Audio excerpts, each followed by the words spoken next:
Bueno, yo crecí como indocumentado desde 1999. Yo nací en San Francisco, Coapan, Cholula, y en el 99 mis papás me traen para Indiana, Estados Unidos, y crecí como indocumentado. Entonces, todo mi trabajo, mi investigación, mi trabajo artístico se ha empeñado en hablar de estos temas de inmigración, las injusticias sociales, políticas, la violencia que se ha cometido contra los migrantes en Estados Unidos.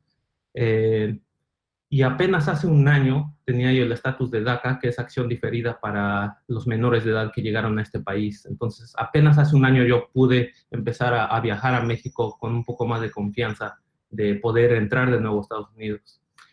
Y hace 3 años yo empecé a trabajar en la Universidad de Virginia. Justamente cuando yo llego a Virginia, ese mismo día llegan un grupo de neonazis en el campus de la Universidad de Virginia y también en la ciudad de Charlottesville, donde se encuentra la universidad. Y bueno, todo el país, toda la comunidad queda pues sorprendida de esto, que llega a despertarse bajo el gobierno de la administración que está ahorita en la Casa Blanca. Y como profesores, como estudiantes, como administradores de la universidad, empezamos a buscar maneras de cómo responder a estos fenómenos, cómo hablar con los estudiantes, cómo cambiar la pedagogía en las clases para hablar de estos temas de injusticias raciales, de discriminación.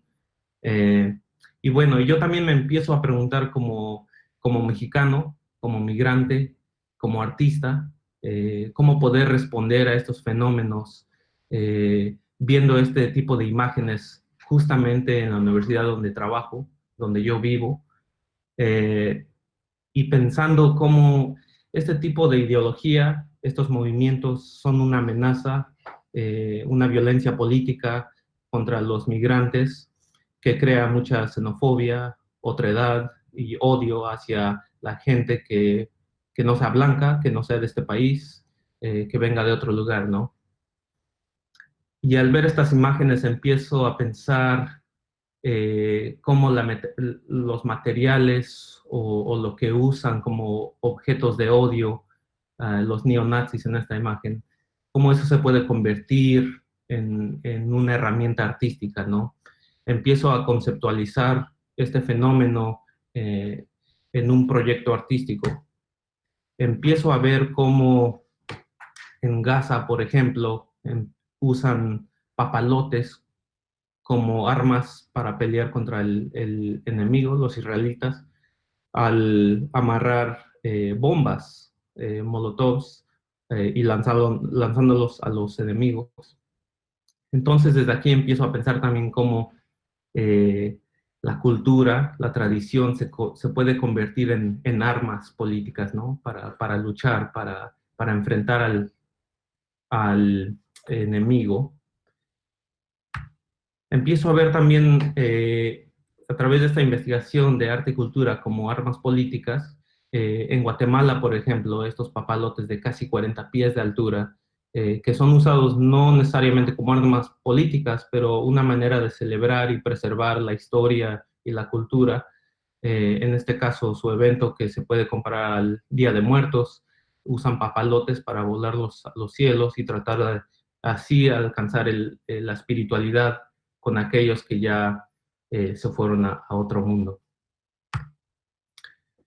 Y también en este proyecto estoy referenciando al maestro, al artista Francisco Toledo, que descanse en paz, que también usa los papalotes como una forma de protestar, de dar visibilidad, de dar voz, de luchar, de resistir, en este caso a los 23 estudiantes de Ayotzinapa, y que en este caso Francisco Toledo toma las calles de Oaxaca para invitar a la comunidad a volar los papalotes, para así colectivamente darle visibilidad a esta injusticia, ¿no? Que aún no se resuelve.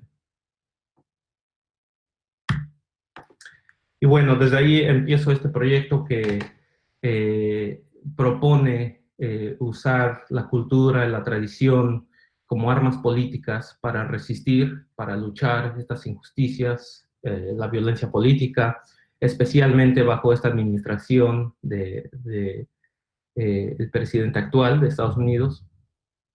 Y desde ahí empiezo a diseñar paso por paso cómo deconstruir estas antorchas que usaron los neonazis en estas marchas y cómo convertir estas antorchas en papalotes, ¿no? Y todo eso en el espíritu de resistir, de luchar. El hacer un papalote de una antorcha es un gesto de resistencia, es un gesto de, de luchar contra ese enemigo.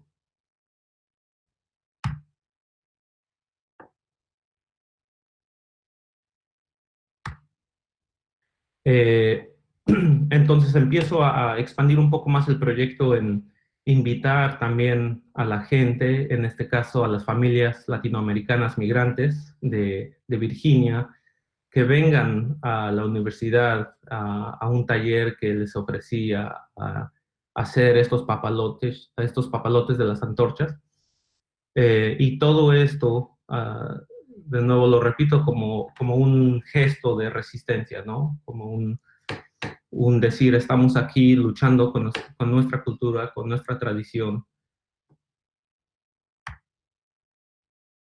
En diciembre también llevamos este taller a Santa Cruz, California, invitados por el Museo de Santa Cruz, para también hacer el taller, invitar a la gente a construir papalotes, a unirse en solidaridad contra las injusticias del gobierno, especialmente cuando pensamos en los niños, en los menores de edad que han enjaulado en las detenciones de migración, en los 7 niños que han muerto bajo migración de Estados Unidos, a las más de 50 personas viviendo en santuario que son amenazados con deportación.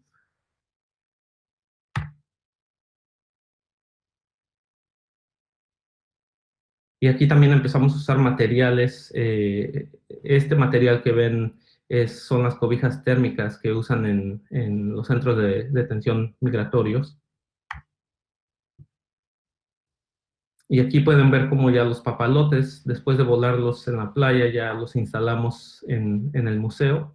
Y uno de los curadores dando una charla sobre la exposición.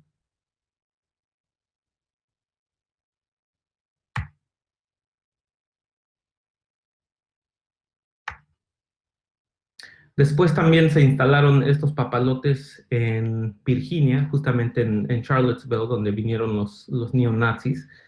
Y aquí a la izquierda pueden ver las instrucciones enfrente de una estatua. Esta estatua fue la que causó este fenómeno nacional, porque los neonazis vinieron a defender que esta estatua se quede, y eso causó que uno de ellos atropellara contra los protestantes. Esta estatua aún sigue ahí, y como muchos de ustedes tal vez ya saben, ahorita en este país existen todas estas protestas contra estas estatuas que simbolizan, ¿no? Ese racismo, esa historia muy oscura de este país, de la esclavitud. Entonces, este es General Lee, que luchó por la esclavitud y eh, que aún sigue ahí la estatua en Charlottesville. Es importante mencionar también que este proyecto tiene un componente transfronterizo, ¿no? Y desde casi 3 años he estado trabajando con Pedro Cuacuas, que vive en Puebla, y él es uno de los mejores artistas en hacer papalotes. Aquí está él con sus colaboradores instalando un papalote que ganó primer lugar en el Museo de Artes Populares en la Ciudad de México. Y que bueno, he estado trabajando mucho con él para referenciar los modelos que él ha estado diseñando por casi 20 años y trayendo esa tradición, esa cultura para incluirla en este proyecto que he estado trabajando.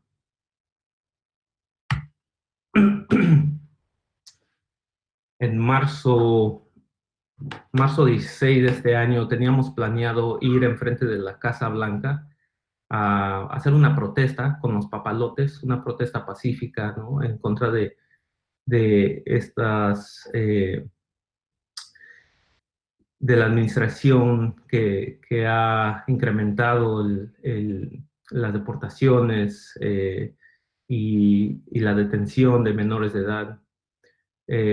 Desafortunadamente se tuvo que cancelar esta protesta, pero que aún estoy pensando en cómo estas injusticias son aún más visibles ahorita bajo esta pandemia y que se descara más este racismo, esta xenofobia bajo esta pandemia, especialmente con las comunidades afrodescendientes, pero también con las comunidades migrantes, ¿no?